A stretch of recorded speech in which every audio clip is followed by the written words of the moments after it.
إن الحمد لله نحمده ونستعينه ونستغفره ونعوذ بالله من شرور أنفسنا ومن سيئات أعمالنا من يهده الله فلا مضل له ومن يضلل فلا هادي له وأشهد أن لا إله إلا الله وحده لا شريك له وأشهد أن محمدا عبده ورسوله صلى الله عليه وعلى آله وأصحابه أجمعين أما بعد السلام عليكم ورحمة الله وبركاته.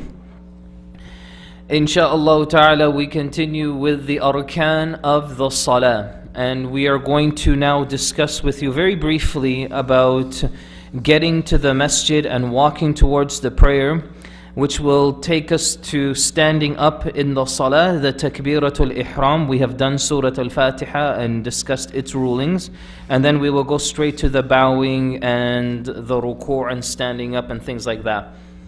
So, walking to the salah. This actually is one of the greatest acts of worship when it comes to the prayer, is to actually walk to the salah.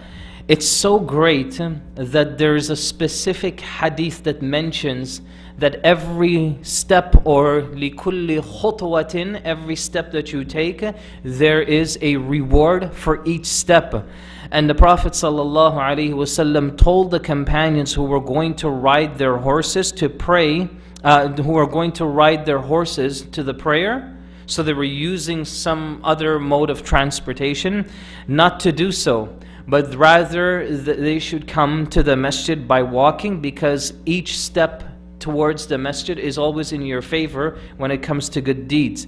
And the Prophet ﷺ mentions as the following: إن أحدكم إذا توضأ فأحسن الوضوء وأتى المسجد لا يريد إلا الصلاة لم يخطئ خطوة إلا رفعه الله بها درجة وحط عنه خطيئة حتى يدخل المسجد.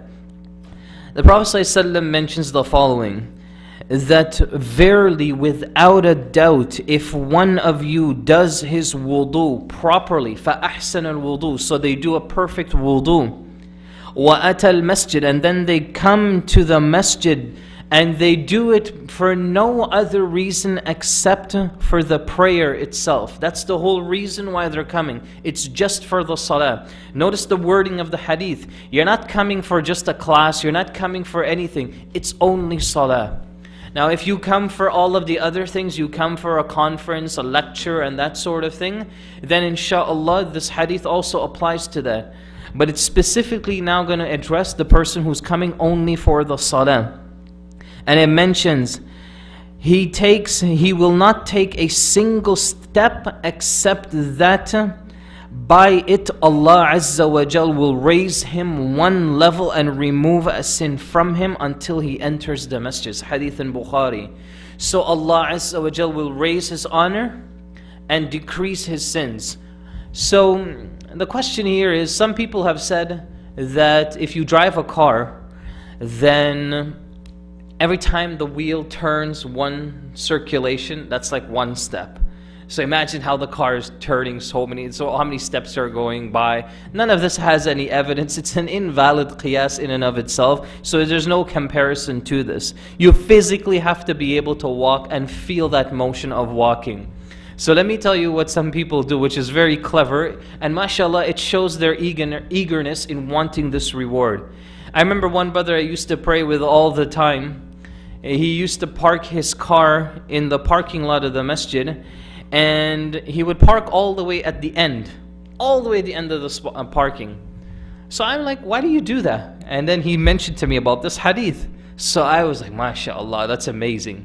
So what I did is I parked my car in the neighbor's parking spot.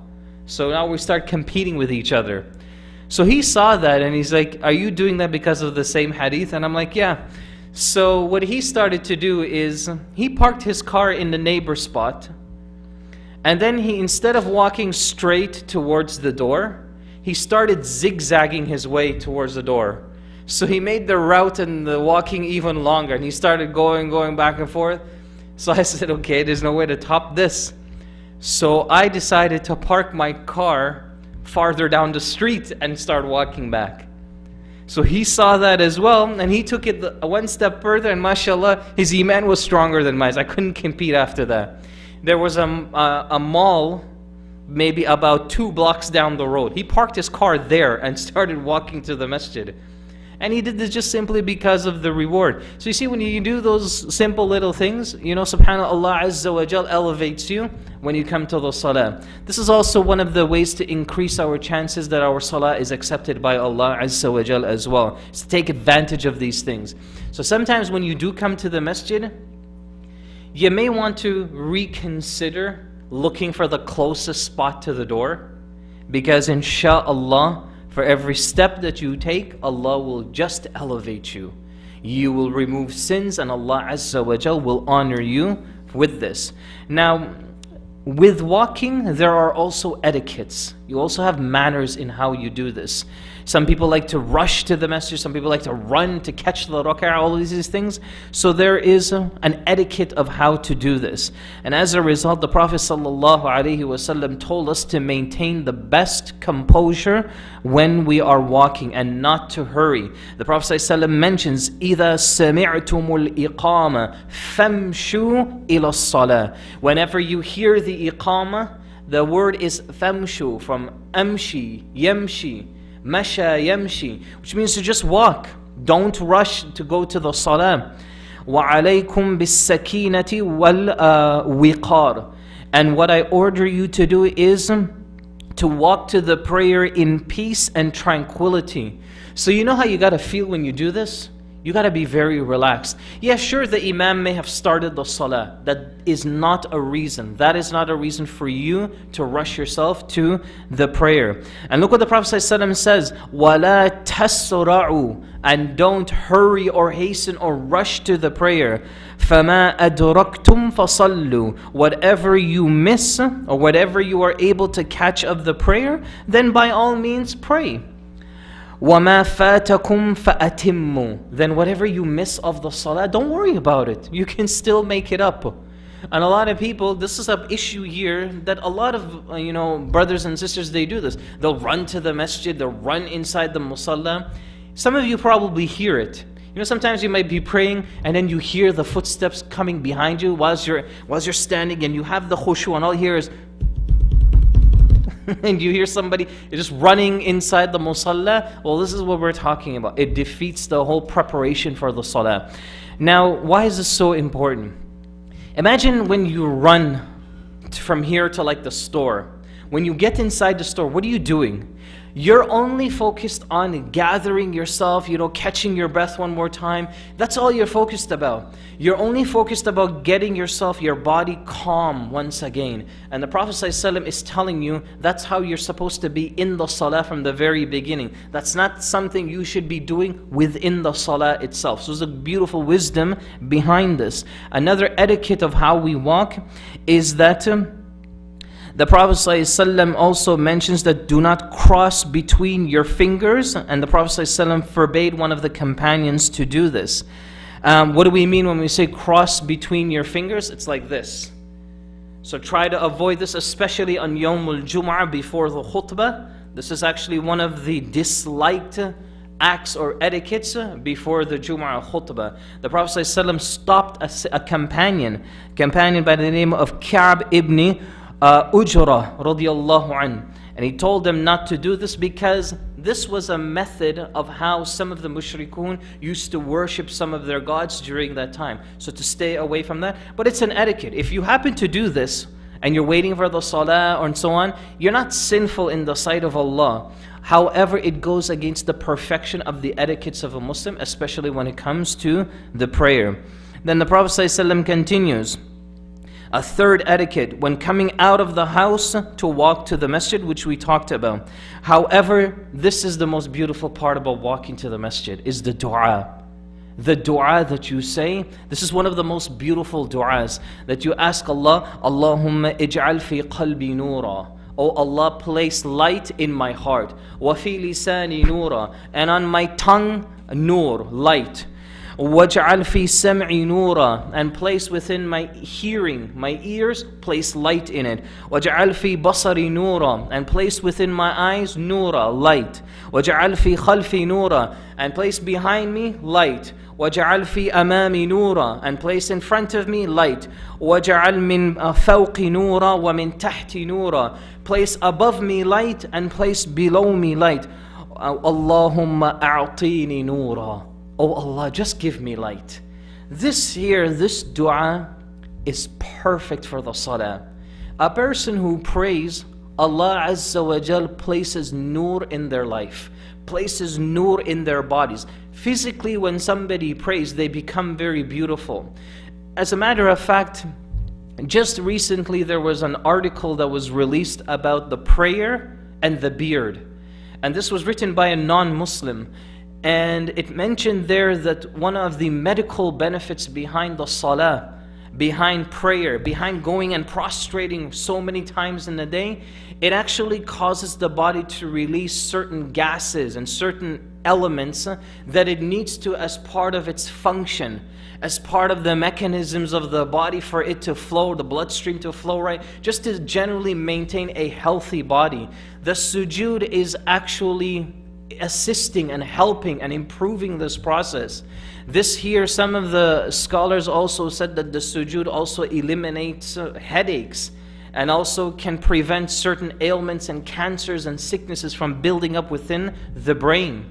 When it comes to the beard, one thing was very interesting for me. Facial hair keeps an individual looking younger. So you don't have to spend your time in Shoppers Drug Mart and just try to find all these different things just to keep a healthy skin. Just simply have a beard on the face. And wallahi, when you read things like this, you know what it should do for you? You should start to think about the ulama right away. Think about the shuyukh like such as, Shaykh Uthaymeen rahimahullah. And just think about at his age and how old he was. All gray, very large beard, but his face itself was so clean, looked so healthy. Even in the last moments of his life, when you look at some of his videos, you see just a very nice, clean, well-kept skin that he has. And some of the ulama said this is one of the medical benefits behind growing a beard. And it's very true, because when you look at people who do shave off their beards, after a certain time, you'll find that their skin starts to sag. And you'll find that the skin starts to become very rough. And it becomes very difficult to handle. And even, for the wife, if she wants to kind of rub the husband's face like this, it becomes very rough. So all of these things are eliminated, and it brings a sense of nice tenderness, a nice beauty to the skin as well. This is also one of the blessings of the beard. If this is not something to influence and to encourage about the beauty of Islam, I don't know what else is left for us to see that. Another etiquette when it comes to walking is that when the person he enters the masjid, he should enter with his right foot. And this was also part of the guidance of the Prophet ﷺ, that you enter the masjid in the right foot. Some of the ulama have a difference of opinion. What exactly is this hadith referring to? Is it referring to the musalla area here, that you should enter this part in the right foot? Or is it referring to the actual front doors, that you should enter with the right foot from that point? Majority of ulama say it's the hadith, the answer to this question is within the hadith. The Prophet ﷺ uses the word masjid in the hadith. He doesn't say musalla, he says masjid. So this is a very general term. When you use the term masjid, you're not only talking about the musalla, but rather you are talking about everything that is attached and part of that musalla. So for example, a lot of people ask this question: if I don't come into the prayer area, do I still have to pray tahiyyatul masjid if I'm upstairs in the classroom or if I'm somewhere else? Do I still have to do that? So what is the answer? The Prophet ﷺ says, don't sit down in the masjid until you pray rak'atayn. So what's the word that he uses? He uses masjid. So it's a general term that even if you enter this premises, you enter this building, you go into a classroom, you're still required, insha'Allah, to pray 2 rak'ats. you should still try to do this. Sometimes when I don't come straight into the musalla area here, I'll do the 2 rak'ats right in my office, just to at least accomplish and fulfill this hadith. So you want to also make sure that you do that. Same idea applies to when you're entering with the right foot. Now obviously if you enter in the masjid with the left foot, according to the ijma' on this particular issue, a person is not sinful for doing that. This once again is a very strong and encouraged etiquette that a person should try to follow. Another etiquette when it comes to the walking as well is upon entering the mosque or the masjid, the prayer has been established. So salah began. Then do not pray anything other than the wajib or the fard prayer itself. In other words, what this is talking about is, if the jama'ah already started, don't come in here and start to pray like 2 rak'ats and then pray your tahiyyat al-masjid while the salah is already begun. Because obviously the most beautiful and most beloved act to Allah Azza wa Jal is the fard act. And if it's started already, then you want to make sure that you take part in that first, and then you can leave the sunnah acts for later. The Prophet ﷺ mentions if the prayer has started, then there is no prayer except the obligatory one. This is a hadith in Sahih Muslim. If the salah had already started, then there is no prayer except that prayer that's begun. This is extremely important. So this automatically tells you what you need to do and what your perspective is. A couple questions now tend to happen here. What if I made an intention to come to the masjid on time for salah, and I got stuck in traffic, and I didn't get a chance to pray my sunnah prayers? Because obviously you know when you pray all your sunnah, the Prophet ﷺ mentions the reward for a person who prays all their sunnah is Allah Azza wa Jal bunya baytan fil jannah, bunya lahu baytan fil jannah. Allah Azza wa Jal will build for him a mansion in paradise. So what happens if you got stuck in traffic and you missed out on that opportunity to pray the 2 rak'ats or the 4 rak'ats or whatever before that act of worship? What do? Here, according to the vast majority of ulama, this is a circumstance where you don't have any control. And so the ajr for praying those sunnah prayers is given to you. Because why? Your intention is to be there on time, but a barrier and a circumstance that you can't control has come in front of you. And this is based on a hadith of the Prophet ﷺ, that for the mu'min, when they do make an intention to perform an act, and for some reason they couldn't get to perform that act, Allah Azza wa Jal rewards them for that intention. But if the mu'min was able to make the intention and he's also able to perform the act, then his reward is doubled for that act of worship as well. So this is actually one of the most beautiful incentives that we have in our religion as well. In addition to that, upon entering the masjid, a person should also say the dua. And of course the dua is Bismillah wassalatu wassalamu ala Rasulillah Allahumma iftah li abwaba rahmatik. This again, so you're saying Bismillah and then you send peace and blessings to the Prophet ﷺ, and then you say Allahumma iftah li, oh Allah, open for me abwaba rahmatik, all the doors of your mercy. All the doors of your mercy. You see the masjid is like your battery for your iman. So this is the place where you come to recharge yourself all the time.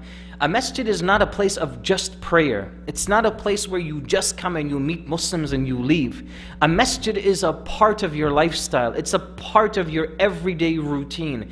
It's a part of how you live as a Muslim in this world. That's why it is highly, highly encouraged. If you don't live close to a masjid in whatever area that you're from, then wallahi you have lost an enormous amount of khair. Take it from my own example. There was once upon a time I lived very far from a masjid. It was perhaps one of the worst years of my life as a Muslim. It's just simply because you're hungry for the masjid. You're hungry for the salah with the jama'ah. You're hungry to get those extra rewards. You're hungry because you're young and you want to put the effort to accumulate on your scale. But the problem is you can't drive, you're too young, you don't know where the masjid is, or it's just too far. So one of the greatest faults that you might have in a lifestyle is that you live far away from the masjid. So here, a person who does come to the masjid also should try to perform and say this dua as well. Then there are also other different types of dua that can be said. Last etiquette before we move forward is that the person should pray the 2 rak'ats tahiyatul masjid. It is the greeting prayer, and of course this is based on a hadith of the Prophet sallallahu alaihi wasallam in Bukhari wa Muslim. Let's look into the pillars of the prayer now. Before we discuss this, the first few pillars, we want to just make sure that we define exactly what is a rukn or a pillar in the religion. A pillar is something that without it, that act of worship is nullified. So the pillar of salah is to say Allahu Akbar. In other words, if you don't say Allahu Akbar when you start the prayer, then the prayer itself is nullified. So that's what a rukn is. Without it, that act of worship is done. So in Islam, we have 5 pillars. So without all 5 pillars, no one can be Muslim. So no one can say that I believe in Allah, I will pray 5 times a day, I will give my zakat, but when it comes to Ramadan, I don't know about that. I don't think I may fast in Ramadan, but I will make the Hajj. Is this person Muslim? No. They will never be counted as Muslim unless they take all. You can't just take a little bit and leave a little bit. You must take the entire package. So that's what a pillar is. So we're going to look at approximately 12 pillars of the salah. Without it, the salah is automatically, by default, it is nullified. Number 1, Allah Azza wa Jal says, standing up, وَقُومُوا لِلَّهِ قَانِتِينَ, and stand up for Allah Azza wa Jal, or to Allah Azza wa Jal, qaniteen. Qaniteen literally means attentiveness. So you stand up but you're attentive. Because imagine, you're standing in front of Allah at this point. You're standing in front of your Creator. It's only you and Him now. This act of worship, nobody helps you with it anymore. So it's just between you and Him. So Allah now says, stand up for Him attentively. Now standing up, of course, this is for a person who is able to do so. Allah Azza wa Jal says in Surah Ali Imran, الَّذِينَ يَذْكُرُونَ اللَّهَ قِيَامًا وَقُعُودًا وَعَلَى جُنُوبِهِمْ. So 3 levels Allah mentions when it comes to a person and how they worship Allah. The primary is that you stand up for prayer. According to majority of madhahib, a person is not permitted to make the choice of coming to the prayer and decide, you know what, I'm feeling a bit tired, so I'm just going to pray sitting down. I'm just going to grab a chair and relax and just enjoy the salah that way. This is a very, very disliked thing to do. According to some scholars, the salah is nullified if you're sitting down for prayer and you have the ability to stand up for that salah. You have the ability to do it, but you just chose not to out of laziness. Some of the ulama, including Sheikh bin Baz and others, say you must repeat the entire salah. This doesn't count. So that's how strict it is. And this is why, because Allah Azza wa Jal, the first choice that He gives us is the person who remembers Allah should start off qiyaman wa qu'udan. The first thing they should do is they should do it whilst standing. So that's our primary goal. Now what happens if you cannot do that? You're not able to for whatever reason. Then the next stage is to do it sitting down. How do you pray sitting down? Praying sitting down is very tricky if you don't know what you're doing. And there is a step-by-step method on how to pray when you do this in the salah. So let's demonstrate. You want to be my demonstrate person? You want to be? Oh, you're happy, come. Okay. So just so that the sisters can see what we're doing, you sit here in the front and just pretend you're in tashahhud, okay? So just pretend you're in tashahhud. So just sit down like you're going to finish up your salah. Yeah, exactly, perfect. So now sit down comfortably. Sit down comfortably. No, just like that. Go back the way you were and sit down on your feet comfortably. Yeah, very good. This is how the prayer should look, how it starts off. Some people cross their legs.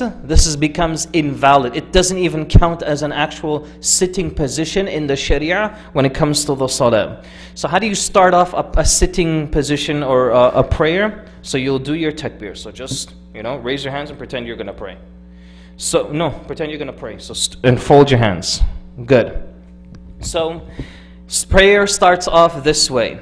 Now, when it comes time for the ruku', what do? You're going to place your hands on your knees. So, place one hand on your knee. Place the next hand on your knee. Now, lean forward just a little. Some ulama say that the way you measure yourself, or the way you know how to do this, is the front of your head should line up with your knees or your hands. So it should look at least perfect or somewhat even. That's counted as a ruku'. And when you go down to this position, you're in your ruku' now. Now you want to go back into that standing position. All you're going to do is you're just going to lean back. And then it comes time for the sujood. Now the sujood, obviously, you're going to go in and do a regular sujood. Now if you can't do that, just because of whatever reason, so how do you go down for sujood without touching the ground? This is what the ulama advises. Now you're going to stay right there. What I'm doing here is that the ulama, they advise that the entire head should be ahead of the palm or the hand area. So what you're doing is you're increasing that method and trying to go forward just a little bit more. You're just going a little bit more, enough to allow the head to go in front of the hand area. And then when it comes back to that sitting position between the sujood, you're sitting as normal, then you do it again, and then you stand up. Very, very important, one point. You must be able to distinguish between the ruku' and sujood. I can't emphasize this enough. Do not make the ruku' feel like a sujood. Don't make the sujood feel like a ruku'. You should feel a bit of extra strain when you do that sujood, and it should be very distinct. It should be very clear, the difference between the two. Very good. So you have the sitting position. What if you can't sit for prayer? What if you can't sit for the salah? So what do you do at this point? Third option. Third option is to lie down and pray. Lie down and pray. Again, now how do you do this? Lying down for prayer, some ulama have some there's a difference of opinion regarding how this should be done. Some of the ulama mention that when you lie down for the salah, of course, try if you can to keep your head facing the qibla. Try to do that. Try not to allow your feet to get towards the qibla, but at least your head. And by the way, if a person does have their feet towards the qibla, it doesn't nullify the prayer, but it's just a bad etiquette of the salah. Some cultures, you know what they do? They're really big on when you set up your bedroom, that you don't sleep and your feet is towards the qibla. Some cultures are really, really big on that stuff. Again, this is an etiquette. You should try to not do that. But if you do, Allah Azza wa Jal is not going to punish you. You are not sinful and need to make tawbah for this. But again, it's just part of the mannerisms. I remember, when I was in Medina, sometimes when you're sitting against one of the pillars in the haram, you'll be sitting there for 2-3 hours between each salah. So you're studying, you're just doing your work and you're studying. And sometimes you want to stretch your feet, so you kind of lean back on the pillar and you stretch your feet and it's towards the qibla area, right? There was this one man, mashallah. I don't know whether to say mashallah or subhanallah, one of those two, right? But anyhow, he used to come with his cane and he used to look for anybody who would stretch their feet out towards the qibla. And if he saw you, he didn't care how old or how young you were. If he saw that your feet were stretched out towards the qibla, he'd come with his cane, and what do you think he would do? Boom, one smack on your feet. And then he would tell you to move your feet back, this is bad, and obviously this is obviously extreme. There's no need to do that. There's no need to enforce this as a rule. But the point is that it's an etiquette and you should try to do it inshallah as best as you can. So we have those three stages. Now when you're lying down, how do you do ruku' and sujood? This of course, you will use your head.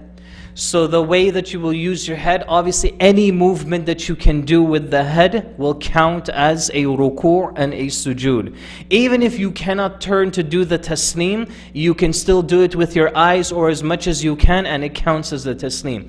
لا يكلف الله نفسا إلا وسعها. Allah Azza wa Jal will not burden a soul more than it can bear. So try to make it easy for you as best as you can. Remember that the salah has to be something that is comfortable. Don't make salah a burden on you.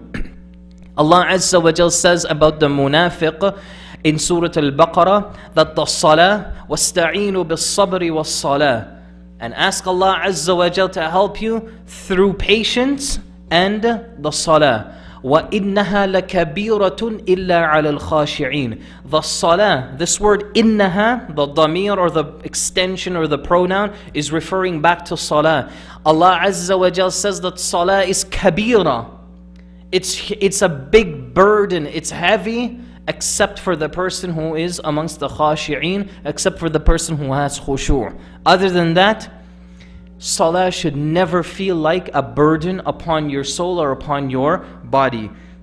So those are the three different levels when it comes to praying. Obviously, below lying down, here, this is a very extreme situation and you're required to at least think about it and pray with your heart. You notice that I'm not giving no option to exempt yourself from salah. There's no exemption from the salah itself. Nobody is allowed to say that because of my position, I'm not going to pray. Only one person is allowed to do this and has done it already, which is the Prophet ﷺ. He excused the majnoon, the person who is غير عاقل, the person who is insane, the person who is not fluent, the person who is not sane. This is the only individual mentally is excused from the salah. The one who is sleeping until they wake up is excused from the salah. The one who forgets until they remember is excused from the salah. The Prophet ﷺ already categorizes. Other than that, you gotta pray. You gotta think about the salah. So imagine, brothers and sisters, the next time you go to like a hospital and you visit anybody, and they say, you know, Allah knows best, you know, I'm in this position right now, I just had a surgery on my back and this and that, I don't have to pray. No, this is not an excuse. If you gotta make tayammum, you make tayammum and you pray. If you need somebody to help you to make tayammum or to make wudu, then get somebody to help you, and then you still got to pray. If you can't face the qibla, you still have to pray. There is no excuse. Now imagine if it's gone to that extent. Imagine the people who willingly don't pray. Intentionally they don't pray. They have the ability to do that and they just simply don't do that. What do you say after Hayya ala salah, Hayya ala al-falah? In the adhan, La hawla wa la quwwata illa billah. There is no power or authority except with Allah Azza wa Jal. So what does this tell us? It tells us that when you pray, this is an invitation from Allah Azza wa Jal to pray. I knew this was going to happen because unfortunately the brother who's operating the camera, I don't see him here. The sisters never got a chance to see the demonstration. So I will repeat it as soon as the brother comes in so that they will be able to do that. That's no problem, insha'Allah ta'ala. Actually, this is good. I needed one of these flyers anyways. Then we come to the actual standing position of the prayer, and this is what we will conclude with, insha'Allah. Now, you've come to the salah, and you're lining up for the prayer. How do you line up for a prayer? We've talked about this in our past discussions of how a salah should start off heel to heel, not toes to toes. So you've got like a Shaquille O'Neal figure beside you, bigger feet, and you're just a smaller guy, then you're not going to try to get into center of you're not going to do any of these silly things. What you're going to do is you're going to stand heel to heel with that individual. Now here's the question. Do you touch heel to heel or not? Now I mentioned after the salah, min bab al-awla. In other words, the most preferred method of standing in salah is that you stand heel to heel and you touch heel to heel. That is the most preferred method. That is the best way to stand up for the salah. Why? Because majority of companions, they've done this. The Prophet ﷺ also said to stand al-ka'ab bil-ka'ab. And he mentions that the ankle should be close and near to the ankle. So they should at least touch one another as best as possible. The dilemma with this is, what happens if you don't do that? Have you committed a sin? Have you done something wrong? Majority, as a matter of fact, it's an ijma' that a person is not sinful for doing that, except in one circumstance. That is, if they intentionally don't see that this is an important part of the salah. In other words, I just simply don't care. Who cares about getting close? I don't want nobody to touch my feet. That's my personal space, so don't get close to me. All of these issues, this is a completely different problem now. But the person, as a result, should try to get close together and should try to touch feet to feet as best as you can. However, I like to set rules with this. I like to set rules. And I'll tell you why. For a lot of people, they get very carried away with this concept of touching feet to feet.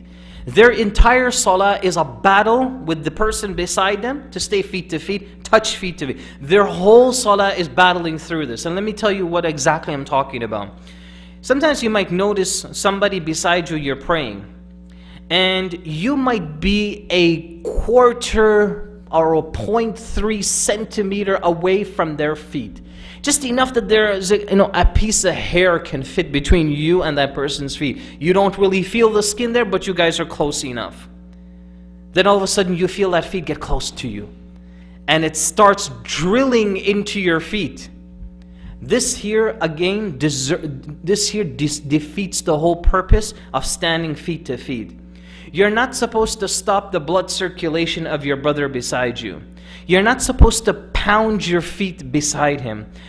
You're not supposed to get to the point where this is the one thing you're busying yourself in the entire salah with. If the person beside you doesn't get close to you, alhamdulillah, don't worry about it. Don't make it a huge problem and a huge issue for the salah. If you can get close enough, by all means do your part. But remember, you're standing in front of Allah Azza wa Jal. Focus on the most important things, which is your khushu'. Focus on the salah. Focus on pouring your heart out to Allah Azza wa Jal. Listen to the Quran being recited. You know, the brother who led Salat al-Maghrib read for us Surah Nur. I haven't heard Surah Nur recited in salah in a very long time. It was very refreshing to hear the surah after so long. So you want to focus and pick out those moments in the salah that can really tap into your heart. And if you can perfect it by getting close to each other, then by all means. But if not, it's not the end of your salah. Our shabab have this problem. The teenagers, they have this problem more than anything else. Because they just feel like this is a moment where they can strut their shoulders and become like soldiers in the salah and get strong and close to each other. So, min bab al-awla, as I mentioned, get close to each other as best as you can. Now, when you stand feet to feet, it's not just the heel that's going to do this, it's the entire feet. So it should completely close the gap as much as possible. And this also is accomplished by the shoulders as well. When you stand, you want to make sure that your shoulder is actually touching the individual beside you. One of the miracles behind this is how we establish brotherhood and love for each other. SubhanAllah, just look at the way that we pray. We stand beside each other. I don't know this person here. I don't know this person. I've never seen them in my life. But here I am. I'm going to actually get close and touch that individual. SubhanAllah, our feet are going to touch each other. It just shows you that how the salah, the purpose of it is to establish that kind of unification and rahmah for each other. Second point when it comes to the salah. The Prophet ﷺ discouraged an individual from praying in the same spot continuously. And the Prophet ﷺ uses the term, don't use the same spot like how the camel sits in its stable. What a camel will do whenever it goes into its area is that it'll always find its spot, its territory, its place, and it'll remain there, and it becomes that spot for that camel. So the Prophet ﷺ says, don't make the Musalla area like this. So in other words, you'll find that maybe some people, they like the corners of the line. So they'll choose one corner there, and Fajr they'll be there. Dhuhr they'll be in that corner. Asr, Maghrib, Isha, that's that one corner. And they're so dedicated to it that the line may have started from the center and it becomes incomplete, but he'll still stand over there and he'll try to cover it up by trying to make it look like it's some khair, and he'll tell the brothers, tafaddal, tafaddal, he'll try to cover it up. But really the problem is with him. What you should do is when somebody tells you to do that tafaddal, you look at them and said, you tafaddal, come here. Get to the center of the line. Get with the jama'ah. There's no such thing as our own spots. As a matter of fact, I remember Sheikh Mukhtar, Hafidhahullah, whenever he would have his classes in the Haram, just before, he would always have it after Maghrib. Before Maghrib Salah, a lot of the students used to take those Quran holders, those wooden ones, where you place the Quran on it. They would take that and they would place it in the spots where they plan to sit, because they want to reserve their spots close to the Sheikh. The Sheikh, one time he came very early and he saw all of these little book holders all around his chair. And when he sat down, he started off, Bismillah, Alhamdulillah, and so on. And he says, Awalan, first thing I want to say is that the students who do this is haram in our Sharia. I do not permit this in my dars. I do not permit this for anybody to do anything like this. So if you come and you see one, he even told us, he goes, if you come and you see one of these things here and you would like to sit there, remove it and sit there. So it's the same principle that you want, that we don't have our own personal spots that we dedicate ourselves to. The Musalla is for all of us, and you want to make sure that you pray each and every single part of the masjid as much as you can. We're going to pause here, inshaAllah, just for today. Just before we conclude, I'm just going to repeat very briefly for the sisters the demonstration that I did, just so that they're able to see exactly how the prayer is prayed while sitting down. However, this is where we will pause inshallah until Friday, which we will continue. The next rukn, or the pillar that we're going to discuss when it comes to the salah, is we're going to talk about the takbiratul ihram, so the Allahu Akbar in the beginning. We're also going to include with that the taslim, and then we're going to talk about the ruku'. We're going to talk about the standing between the ruku' and the sujood. And then inshallah the sujood itself, we will leave that as a complete separate discussion. We're going to look at some of the mistakes of the ruku'. We're going to look at some of the people when they get out of the ruku', they look up into the sky and they say, Rabbana wa lakal hamd, and all of these different things. And we're going to talk about the individual that looks around, all of these things and how they affect the salah. Is this permissible or not? Brothers and sisters, very, very crucial, very, very practical. Remember, salah, we do it so often, we have to constantly refresh ourselves and continue to perfect it.